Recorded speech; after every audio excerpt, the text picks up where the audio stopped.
At my mom's funeral, my drunk dad said, "Did you know your mom was my favorite student?" "What do you mean, student?" He realized he exposed himself and told me, "I said too much. Why would she have been his student?" They met at a church event according to the story they'd always told us. I found my brother Clarence by the food table stress-eating finger sandwiches. I pulled him aside and told him what Dad had said. Clarence's eyebrows shot up and he set down his plate. Maybe it's a freaky thing? Like he taught her to bounce on it? He shrugged uncomfortably. That didn't feel right, though. Dad's face had shown real panic when he realized what he'd let slip. I scanned the room looking for answers and spotted our grandmother stepping outside. Grandma was on the back patio smoking a cigarette, which she only did when extremely stressed. She'd quit 15 years ago but kept a pack hidden for emergencies. Burying her daughter definitely qualified. I joined her, and she didn't even try to hide what she was doing. "Your father's a sick man. I want nothing to do with him." She took a long drag and blew smoke into the evening air. My heart started racing. Grandma had never liked Dad much, but she'd never been this openly hostile. Something had shifted. Maybe it was grief making her honest. Or maybe she figured Mom's death freed her from keeping secrets. "Grandma, Dad said something weird. He called Mom his favorite student. Do you know what that means?" She laughed, but it was bitter and sharp, took another drag of her cigarette and looked me straight in the eyes. The words came out like she'd been holding them in for decades. "Your father was your mother's high school teacher when she was only 16, when they began their relationship." The ground seemed to tilt under my feet. I grabbed the porch railing to steady myself. Mom had been 16. Dad would have been 37 based on their ages. My stomach churned as the implications hit me. Grandma kept going now that the dam had broken and explained how Mom had been a bright student planning to go to college for pre-med. She was top of her class with scholarship offers already coming in. Then her senior year English teacher started paying special attention to her. He groomed her, told her she was mature for her age, special, different from other girls. Grandma's voice dripped with disgust. They'd kept it secret until Mom turned 18. By then, she was so deep under his influence, she thought it was true love, dropped her college plans to be with him. Her parents tried to intervene, but she was technically an adult by then. But you want to know the worst part? Your mother had gotten accepted to her dream school anyway. Full scholarship to study biology. She was going to go despite your father's endless screaming. She had her dorm assignment and everything. Then on prom night, he took off his rubber during intimacy and got her pregnant on purpose so she couldn't go to college. Her and 3 other students. My knuckles turned white as I gripped the porch railing harder, the wood creaking under my fingers while my brain tried to process what Grandma just said about 3 other students. The world tilted sideways, and I had to lock my knees to stay standing. I needed names, needed to understand how many lives my father destroyed. Grandma took another long drag from her cigarette, and the cherry glowed bright in the dim evening light. She told me she didn't know all their names, but remembered one girl dropped out completely right after prom, and another moved away so suddenly that people talked about it for months. The whole senior class seemed different after that night, she said, like something dark had swept through them that nobody would discuss. I asked if Mom knew about the others, and watched Grandma's face crumble like old paper. She stubbed out her cigarette against the porch post, and explained that Mom found out years later when one of them reached out through a mutual friend. By then, Mom had 2 kids, and felt trapped in the life Dad had forced on her. Couldn't see a way out, even knowing she wasn't the only one he'd done it to. The back door creaked open, and Clarence stepped out carrying a plate piled high with more finger sandwiches. But he stopped dead when he saw our faces. His plate tilted dangerously, and he set it down on the patio table before asking what was wrong. I told him to sit down because what he was about to hear would change everything he thought he knew about our family. I explained everything Grandma had just revealed while watching Clarence's sandwich fall from his hand and land on the wooden deck with a soft thud. His face went through. So many changes I could barely keep track. Denial first, then shock, then this sick understanding that spread across his features as pieces clicked into place. He brought up how Dad always insisted on driving us to every school event, especially the dances, and how he'd make these weird comments about the teenage girls that we'd always written off as Dad being awkward. Now those comments took on a whole different meaning, and I watched Clarence's hands start shaking as more memories surfaced. Grandma stood up and brushed ash off her black dress, announcing she was going home because she couldn't be in the same house as that man for another minute. Before she left, she mentioned there was a box of Mom's things from high school in her attic that we might want to look through, stuff she'd saved all these years. She walked down the porch steps without looking back, her shoulders straighter than they'd been all day. Dad appeared in the doorway right then, his face arranged in that fake, concerned expression he wore like a mask. He asked what was taking us so long and said guests were leaving, so we should come say goodbye like good sons. My stomach turned, looking at him standing there pretending to be a grieving widower when he was really a predator who'd destroyed multiple young lives. I told him we needed a minute, and my voice came out harder than I intended. He started to insist, opening his mouth to use that teacher voice that always made us fall in line, but something in our faces made him stop mid-word. He took a step backward into the house, and I noticed his hands were shaking slightly as he gripped the doorframe. He backed away slowly, disappearing into the crowd of mourners, and I could hear him making excuses to someone about how we were taking Mom's death really hard. Clarence and I looked at each other across the patio table, and I knew we were thinking the same thing without having to say it out loud. We couldn't let him just walk away from this, couldn't let him keep playing the grieving widower when he'd stolen Mom's entire future. But we also knew we needed more than just Grandma's word if we were going to expose what he really was. The funeral guests' voices drifted through the open door, people sharing memories of Mom that were all tainted now by what we knew. Someone was talking about what a devoted teacher Dad had been, how he'd shaped so many young minds, and I had to grab the railing again to keep from going inside and screaming the truth at all of them. Clarence picked up his fallen sandwich and threw it in the trash can by the door, his movements sharp and angry. We stood there on the patio as the sun started setting, casting long shadows across the yard where Mom used to plant flowers every spring. The house behind us was full of people who thought they knew our family's story, but the real story was so much darker than any of them could imagine. I thought about those other girls, wondered where they were now, and if they ever got to live the lives they'd planned before my father targeted them. Clarence finally broke the silence by saying, "We should go to Grandma's house tonight and get that box," because he couldn't sleep until he knew everything. I agreed, and we made a plan to slip out after the last guest left, after Dad went to bed thinking his secret was still safe. We went back inside and played our parts, shaking hands and accepting condolences, while our father stood across the room watching us with those predator eyes that we'd never recognized before today. The last guests finally left around 9 that night, and Dad went upstairs saying he had a headache, but I saw him pour 3 fingers of whiskey first. Clarence and I waited until we heard his bedroom door close, then slipped out to my car and drove the 15 minutes to Grandma's small house on the other side of town. She was sitting at her kitchen table with a cup of tea when we knocked, and she just nodded like she'd been expecting us. The box was already waiting on the counter, an old cardboard thing with Mom's maiden name written on the side in faded marker. Grandma pushed it toward us without saying much, just told us to be careful with what we found inside. We carried it to Clarence's apartment since it was closer and spread everything out on his living room floor. The first thing I pulled out was Mom's senior yearbook from 1994, and there was Dad's faculty photo staring up at me, younger, but with those same eyes I'd never really seen before today. His bio listed him as the AP English teacher and debate coach, and someone had drawn a heart around his picture in pink gel pen. We found Mom's class schedule next, a crumpled piece of paper showing English literature 3rd period with Mr. Dryson. That's what they called him back then. Stapled to it were her graded essays, and my hands got sweaty reading his comments that started professional, but got weird fast. The first paper had normal teacher stuff about thesis statements and supporting evidence, but by November, he was writing things about her beautiful mind and how she understood literature on a deeper level than her peers. One comment from December made my stomach turn, where he wrote that discussing Wuthering Heights with her was the highlight of his day, and that she had an old soul that deserved special attention. Clarence found a whole stack of her homework assignments, where Dad had written way too much feedback, sometimes full paragraphs about how exceptional she was, how mature, how different from the other girls her age. There was a folder of permission slips for debate tournaments, and Dad had signed as the supervising teacher for every single one, even tournaments other teachers usually handled. I noticed Mom had perfect attendance in his class, but missed other classes sometimes for doctor appointments or family stuff, like she never wanted to miss seeing him. Then Clarence pulled out this small blue diary, one of those with the tiny lock that's easy to break, and we looked at each other before I opened it to a page marked with an old movie ticket.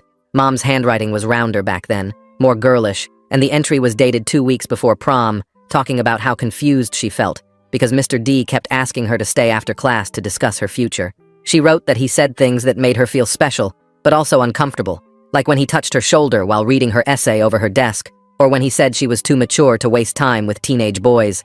The next entry talked about him offering to write her college recommendations personally, saying he wanted to make sure she got into the best schools because she deserved better than this small town. Another page described how he gave her a book of poetry, with a note inside saying she reminded him of the tragic heroines who were too good for the mundane world around them. Clarence's face got pale when he found the acceptance letter from the state university, a full scholarship for their biology program starting fall 1994. The letter congratulated her on her outstanding academic record and said her essay about wanting to research childhood leukemia treatments had moved the selection committee. Paperclipped to it was a dorm assignment form and a welcome packet for honors students, all dated April, just 2 weeks before prom, according to the dates. Behind that was a course catalog with classes circled in pen: Bio 101, Chemistry for Life Sciences, Freshman Composition, all the classes she never got to take. At the very bottom of the box, wrapped in tissue paper like it was precious, was a photo from prom night that made my chest tight. Mom looked so young in her light blue dress with those puffy sleeves that were popular back then, standing in front of the gymnasium doors with a corsage on her wrist. Her smile was huge and real, not knowing that her English teacher had already made his plans for that night, not knowing her whole future was about to get stolen. There were other prom photos too, group shots with her friends, and I studied their faces wondering which ones were the other victims Grandma mentioned. I told Clarence we had to find them, that they deserved to know someone finally wanted to hear their stories after all these years. He agreed, but kept rubbing his face, saying this would destroy Dad's reputation in town, where people still called him a dedicated educator who shaped young minds. The next morning I couldn't sleep, so I got up early and started searching Facebook for Mom's graduating class, typing in the high school name and year 1994, found a memorial page someone made for their 20th reunion, and I started scrolling through comments looking for any woman who seemed to have left town suddenly, or never came back. Miranda Carter's name jumped out because under her senior photo, someone had written that she never comes to reunions, even though she only lives 2 states away, that she moved right after graduation and cut ties with everyone. Another comment said Miranda had been so different senior year, went from social butterfly to keeping to herself after spring break. I sent her a message saying I was the son of one of her classmates, that I was trying to understand something that happened senior year, and would she be willing to talk. While waiting for her to respond, I called the school district office and asked about getting employment records from 1994, saying I needed them for a family matter. The secretary told me records that old required a formal written request with a legal reason, that I'd need to submit paperwork and wait 6 to 8 weeks for processing. She suggested I try the state education department if it was urgent, but they'd want the same documentation. My phone buzzed with a text from Clarence saying Dad was calling him nonstop, leaving messages about needing to discuss Mom's will and funeral arrangements, asking where we were and why we weren't answering. Neither of us could deal with him yet, not after what we'd learned, so Clarence texted back that we needed time to process our grief and would talk to him in a few days.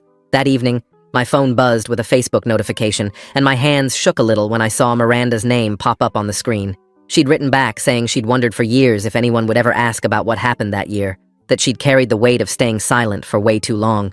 Her message was careful, but there was something desperate underneath the words, like she needed to tell someone, but was scared of what might happen if she did. I wrote back immediately suggesting we meet somewhere neutral and safe, somewhere nobody from our town would see us talking. She agreed and suggested a diner 2 towns over where truckers stopped for coffee and nobody paid attention to who sat in the corner booths. 3 days later, I drove out there with my stomach in knots, not sure what I was about to hear, but knowing I needed to know the truth about Dad. The diner smelled like old grease and burnt coffee when I walked in and spotted Miranda sitting in the back corner nursing a cup of tea with her hands wrapped around it like she needed the warmth. She looked older than her Facebook photo, with lines around her eyes that told me she hadn't had an easy life since high school. I slid into the booth across from her, and when I explained what Grandma had told us about Mom and Dad, her shoulders dropped like she'd been holding her breath for decades. She closed her eyes for a second, and when she opened them, there were tears starting to form. "Your dad pursued multiple students," she said quietly, and my stomach dropped, even though I'd expected it. She explained it was an open secret among some of the girls, but nobody knew what to do about it, that they were just teenagers trying to figure out why their teacher was paying them so much attention. She mentioned another name that made me write it down immediately, Lynette Green, who definitely had something happen with him based on how she'd changed that year. Miranda told me she was one of the lucky ones, because her parents noticed Dad's attention getting weird and transferred her to private school for the last semester of senior year. But she knew others weren't so fortunate, and she'd lived with the guilt of not speaking up, of letting other girls walk into his classroom without warning them. I asked if anyone had tried to report him to the school administration, and she nodded slowly. "The guidance counselor knew something was wrong," she said, and gave me the name Jade Perkins. Miranda said Jade had seemed to suspect what was happening, but nothing ever came of it, that complaints just disappeared, and Dad kept teaching like nothing was wrong. After we talked for another hour with Miranda giving me more details about Dad's behavior, I thanked her and drove straight home to look up Jade Perkins online. Found her on one of those people search sites living about an hour away in a retirement community, and when I called the number listed, there was a long silence after I mentioned Dad's name before she agreed to meet with me. Her voice sounded tired but not surprised, like she'd been waiting for this call for 30 years. The next morning, Clarence came with me to see Jade at her small apartment that smelled like cats and old books. She made us tea and sat down heavily in her recliner before telling us she'd tried to raise concerns about Dad back then, but the principal dismissed everything as misunderstandings. Her hands shook a little as she stood up and walked to an old filing cabinet in the corner, pulling out a folder she'd kept for 30 years. Inside were dates and observations and notes about concerning behavior she'd witnessed. complaints from parents that were never formally filed, patterns of behavior that should have been investigated, but got buried instead. She spread the papers out on her coffee table, and I took photos of everything with my phone, while Clarence read through them with his face getting paler by the minute. There were notes about Dad keeping female students after class repeatedly, about him showing up at the school events where certain girls would be, about parents calling to say their daughters were uncomfortable, but not wanting to make formal complaints. One note mentioned a parent pulling their daughter from his class mid-semester after finding inappropriate comments on her essays. Another documented a girl who'd gone from straight A's to barely passing after something happened during a school trip Dad chaperoned. Jade gave us Lynette's contact information written on a small piece of paper, warning us that Lynette had struggled for years with what happened and might not want to talk about it. She said she'd stayed in touch with Lynette over the years, checking in periodically because she felt responsible for not protecting her when she had the chance. Before we left, Jade mentioned something that made my blood run cold. "Pastor Trent from your family's church knew about the situation too," she said, and explained that he was the one who convinced several families not to make formal complaints because it would destroy a good man's life and hurt the whole community. Clarence and I walked back to his car in silence and sat there for what felt like forever, just staring at the dashboard trying to make sense of everything we'd learned. My hands were shaking as I buckled my seatbelt, and Clarence started the engine but didn't put it in drive right away. We both knew this went way deeper than just Dad being a predator, because there was a whole system that protected him while teenage girls suffered. The school knew and did nothing. The church knew and covered it up. Parents who wanted justice got talked out of it. Clarence finally drove us to a coffee shop where we could sit and figure out what to do next. I pulled out my phone and found Lynette's number that Jade had given us and stared at it for a long time before working up the courage to dial. My heart was pounding, so hard I could hear it in my ears as the phone rang once, twice, 3 times. When she answered, her voice sounded tired and cautious, but when I explained who I was and why I was calling, she went quiet for a moment, then started crying. She said she'd been waiting 30 years for this call and agreed to meet us, but only somewhere public and safe. We settled on a park the next morning, and she said she'd bring her husband for support, which I understood completely. That night, I couldn't sleep thinking about what this woman might tell us and what it would mean for our family. The next morning, Clarence picked me up early, and we drove to the park where we found Lynette sitting on a bench near the playground, with a man who must have been her husband, standing protectively nearby. She looked older than her years, with gray streaking through her hair and deep lines around her eyes that told me life hadn't been easy for her. We sat down across from them on another bench, and Lynette took a deep breath before starting to talk. She explained that Dad had picked her out specifically because she was poor and insecure about her intelligence. Her family couldn't afford college, so she needed perfect grades for scholarships, and Dad knew that made her vulnerable. He started by offering extra tutoring sessions after school, then moved to telling her she was special and brilliant in ways other people couldn't see. The attention from a teacher made her feel important for the first time in her life, and she didn't recognize the manipulation until it was too late. He convinced her that their connection was unique, and that age was just a number when 2 minds connected on such a deep level. By the time things turned physical, she was so confused and isolated that she didn't know how to say no or who to tell. She got pregnant near the end of senior year, but miscarried a few weeks later, which Dad treated like an inconvenience that had resolved itself. He actually seemed relieved that the problem had gone away on its own and told her to keep quiet about everything that had happened between them. Her parents found out when she ended up in the hospital from the miscarriage and wanted to press charges immediately. They were ready to go to the police and the school board and anyone else who would listen, but then Pastor Trent showed up at their house. He sat in their living room and explained how pressing charges would destroy Lynette's reputation and future because the community would blame her for seducing a married teacher. He said the scandal would follow her forever, and no decent man would want to marry her after everyone knew what had happened. Her parents were simple people who trusted their pastor, so they listened when he said the Christian thing to do was forgive and move forward. They packed up their whole life and moved to another state where nobody knew their shame, and Lynette could start over. She looked at me with tears in her eyes and said she'd thought about Mom so many times over the years. She knew Mom had ended up marrying Dad and always wondered if maybe Mom had been happy with him. Maybe their relationship had been different and real, even though Lynette knew deep down that wasn't possible. When I told her about the pregnancy trap on prom night, her hand flew to her mouth in horror. She realized Mom had been just as much a victim, but trapped in a different kind of prison for decades instead of escaping like she had. Her husband rubbed her back as she processed this information, and I could see him fighting his own anger at what had been done to his wife all those years ago. We exchanged phone numbers and email addresses, and Lynette said she would support whatever we decided to do with this information.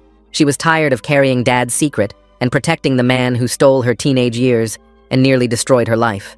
After they left Clarence, and I sat in his car again, trying to figure out our next move. We both agreed we needed to confront Dad with everything we knew, but we had to be smart about it. We couldn't just show up emotional and angry because he would twist things around and manipulate the situation like he'd done for decades. We needed a plan and preferably some legal advice about what our options actually were. Grandma had mentioned a lawyer named Warren Hancock who specialized in cases like this, so I called her for his contact information. She gave me his number immediately and said he was expecting my call because she'd already reached out to him. I dialed Warren's office, and his assistant put me through right away. Warren's voice was calm and professional as I explained everything we'd discovered about Dad and his victims. He listened without interrupting, then warned us that criminal charges were probably impossible because of statute of limitations, but there were other ways to seek accountability and protect potential current victims. He suggested we meet in person to discuss our options and create a strategy for moving forward.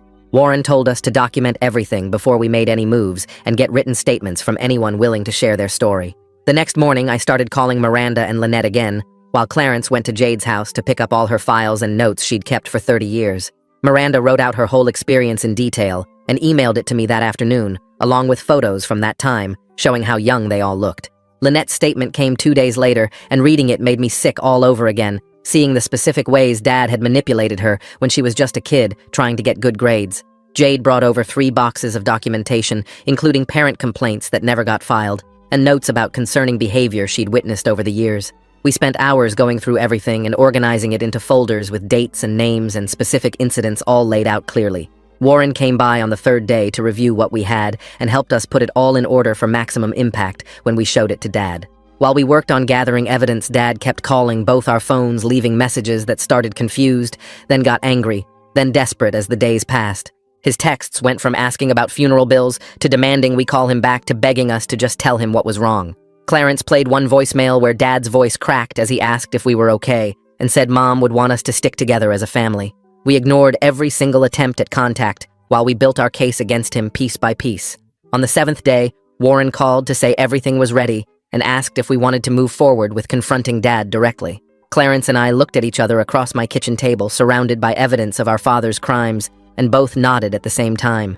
Warren suggested meeting Dad somewhere public where he couldn't make a scene, and we settled on the coffee shop downtown near the courthouse. I texted Dad saying we needed to talk about Mom's estate and would meet him there at 2 o'clock the next afternoon. He responded within seconds, saying he'd be there and thanking us for finally reaching out to him. That night, I barely slept, thinking about what would happen when we showed him everything we knew.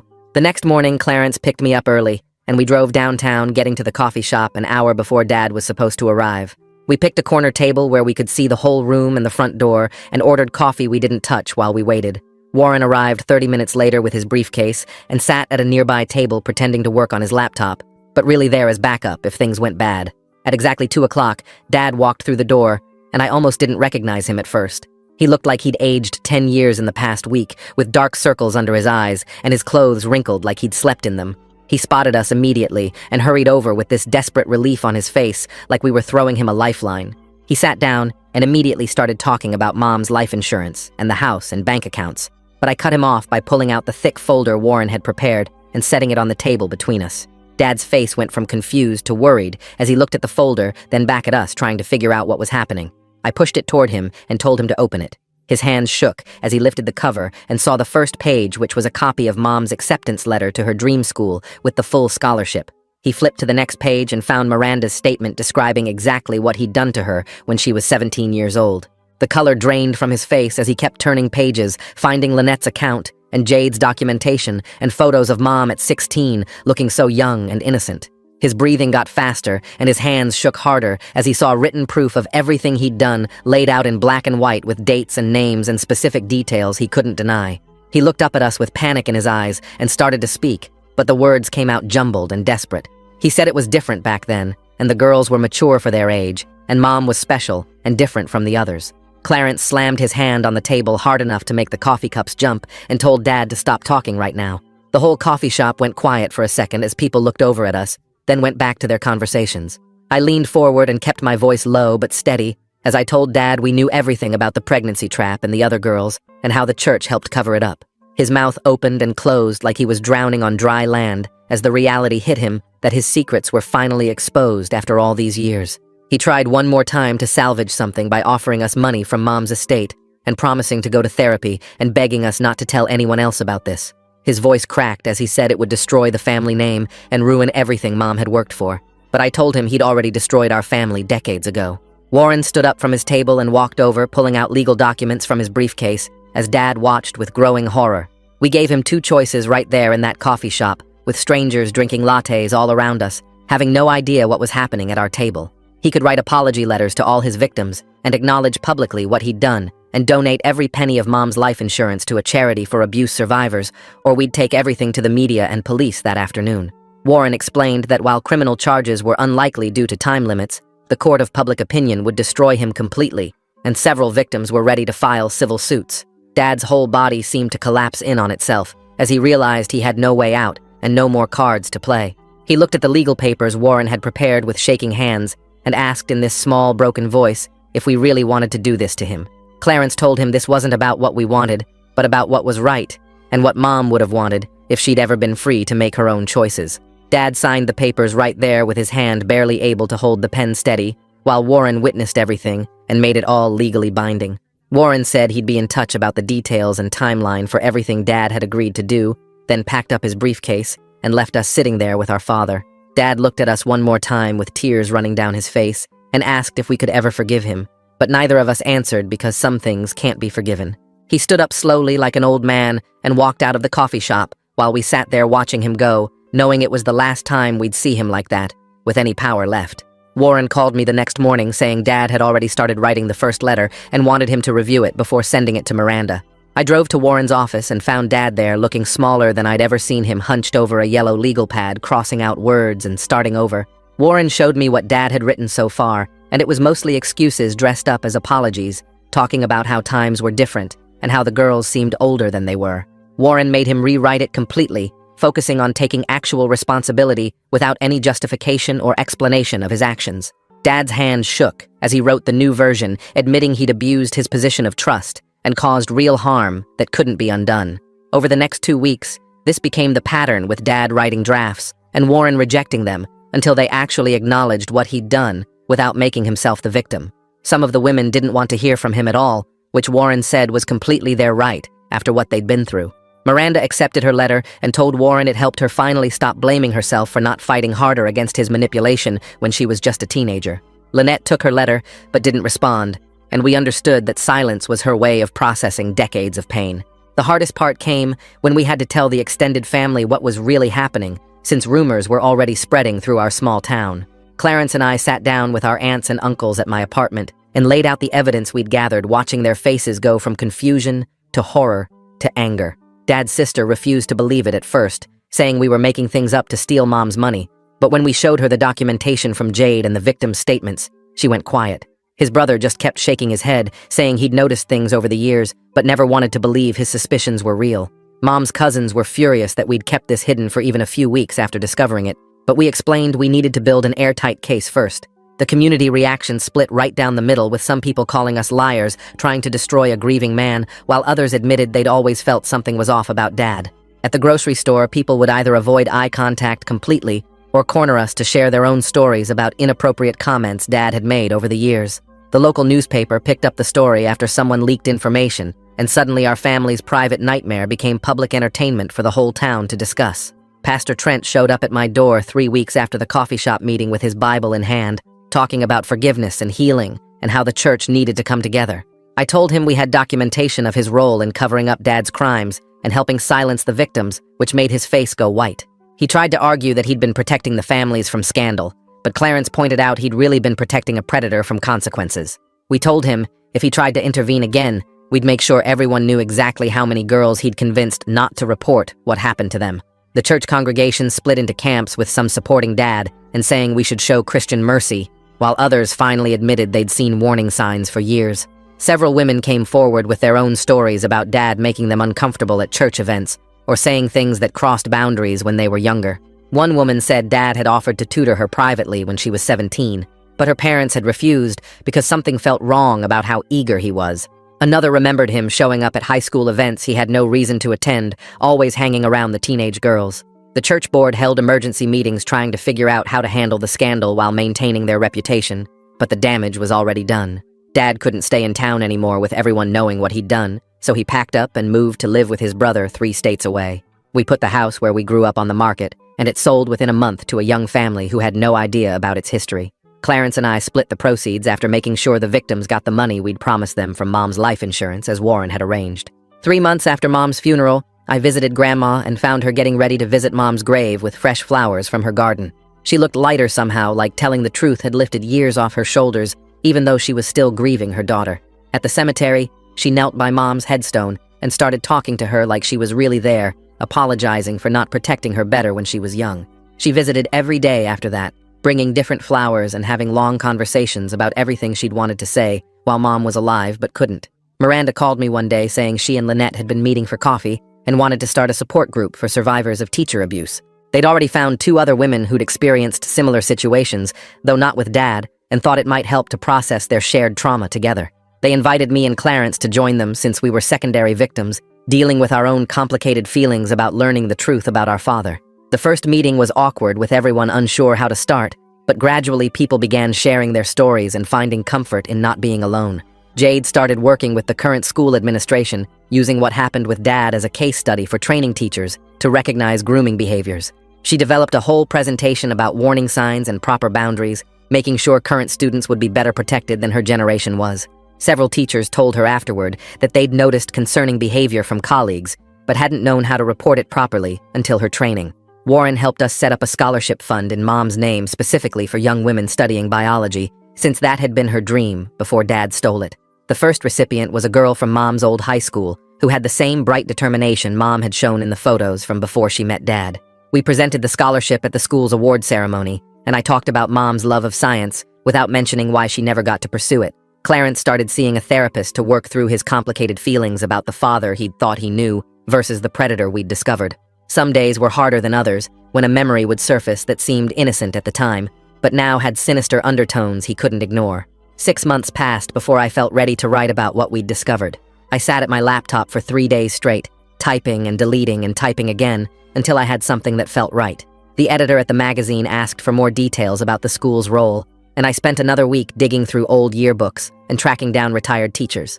The article went live on a Tuesday morning, and by noon, my phone was buzzing nonstop with messages from people who'd read it. Teachers from across the country reached out saying they'd seen similar patterns at their schools, but nobody ever did anything about it. Miranda called that afternoon crying because seeing it all written out made her feel less alone after all these years. The article got shared over 50,000 times in the first week, and 3 other publications asked me to write follow-ups about institutional failures. I turned them down because I'd said what I needed to say and didn't want to milk Mom's story for content.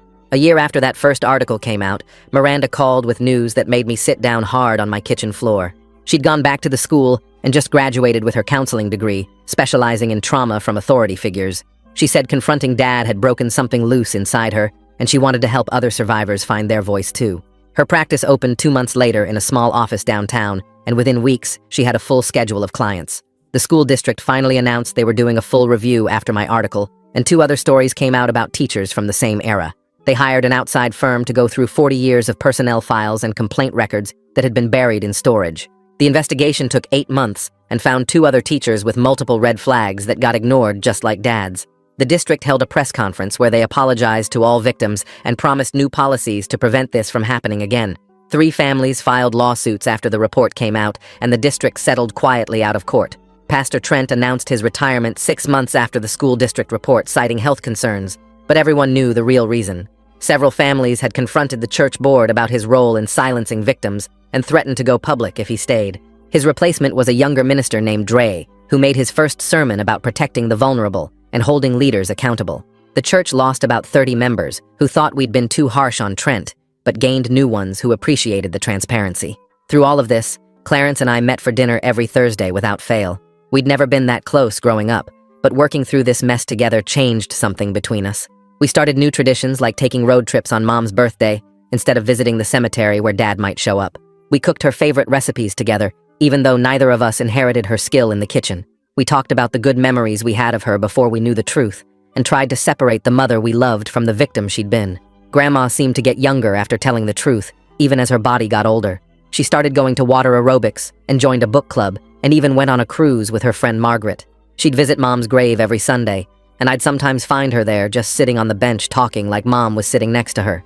4 years after Mom's funeral, Grandma had a stroke while working in her garden. The doctor said it was quick, and she probably didn't suffer much. We found a letter in her desk addressed to us, saying she was ready and grateful she'd finally done right by her daughter. She wanted to be buried next to Mom and asked that Dad not be told about the funeral. We honored both requests and kept the service small with just family and close friends who'd known the truth. The 5th anniversary of Mom's death fell on a perfect spring day with the kind of weather she'd loved. Clarence and I organized a celebration at the park where she used to take us as kids. Miranda drove in from 2 states away, and Lynette brought her teenage daughter who was studying biology, just like Mom had wanted to. Warren came with his wife, and Jade brought photo albums from the years before Dad entered Mom's life. We shared stories about the girl who'd won science fairs and tutored struggling students, and dreamed of discovering new medicines. Miranda talked about how Mom had helped her with calculus, even though they were in the same grade, because Mom just understood numbers in a way that seemed like magic. Lynette remembered Mom organizing a fundraiser for new lab equipment, because the school's microscopes were ancient and broken. Nobody mentioned Dad or what he'd done, because this day was about celebrating who Mom really was underneath everything else. After everyone left, Clarence and I drove to the cemetery with the flowers we'd picked from Grandma's old garden that morning. I'd brought something else too, wrapped carefully in tissue paper in my jacket pocket. The acceptance letter from the university had yellowed with age, but Mom's name was still clear at the top. I smoothed it out and placed it against her headstone next to the fresh flowers. Clarence put his hand on my shoulder as we stood there in the late afternoon sun. We hadn't forgiven Dad because some things can't be forgiven, but we'd found our own kind of peace. Mom's story would live on through Miranda's clients and the new policies at schools and all the girls who'd be protected because people finally knew what to watch for now. Thanks for sticking with me through all this. It's definitely been a journey worth sharing. Until we meet again, folks. If you made it to the end, drop a comment. I love reading all your comments.